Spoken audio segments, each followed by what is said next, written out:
lot of international discussions on the topic in the context of cybersecurity regulation of the internet. And one thing, some of the maligned actors, and they are state actors, and I'm not going to name them, but we know who they are, they're trying to bend the rules to suit themselves. And that basically is censorship, and that is the authoritarianism that we're beginning to see. So for Canada, a lot of this has been handled by interior ministries or security ministries and the like.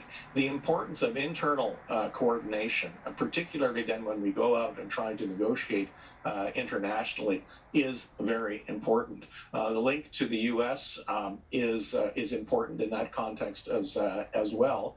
And there has to be some really creative multilateral thinking as to the challenges that are coming forward. So the internet can be a force of good as well. It can counter authoritarianism as it emerges through its soft power capability on reputational issues. Look at Belarus, for example, or indeed China's reputation is suffering because of what it has done, not just the Michaels, but in other very aggressive foreign policy terms. So I think it's a huge issue, and I don't think the world is really ready for it. And the international norms that have been set out have been thus far weak. And when you have big tech in itself determining who can be on Twitter and who can't, that to me sends up a red flag as well. Okay, thank you. I'm going to ask whether the other two panelists want to weigh in, or do we move to another question? Have you got something you move? Huh?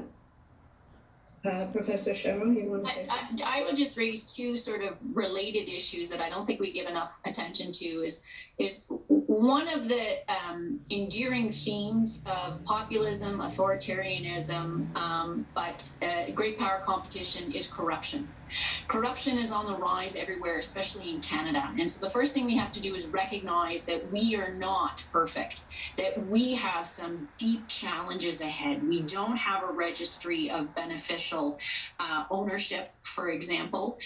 We've had public individuals who have obviously engaged in corruption.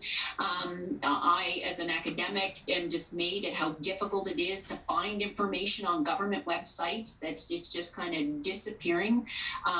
Things like ATIP requests are taking longer and longer. So if we are going to tackle the big issues of authoritarianism elsewhere, we got to start here at home with things like lack of transparency and corruption.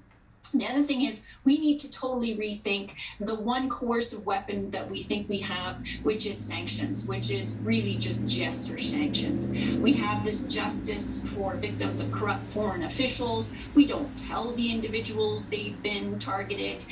We only apply, this is what we call the Magnitsky. We don't really align ourselves with the US and Europe. We only apply an asset ban, but not a travel ban. It was quickly put together, 2022. It needs to be rethought along with the Special Economic Measures Act. For example, maybe let's put sanctions in the title. But we are very good at often doing gesture moves that speak well to allies, but are actually not achieving the objectives we want.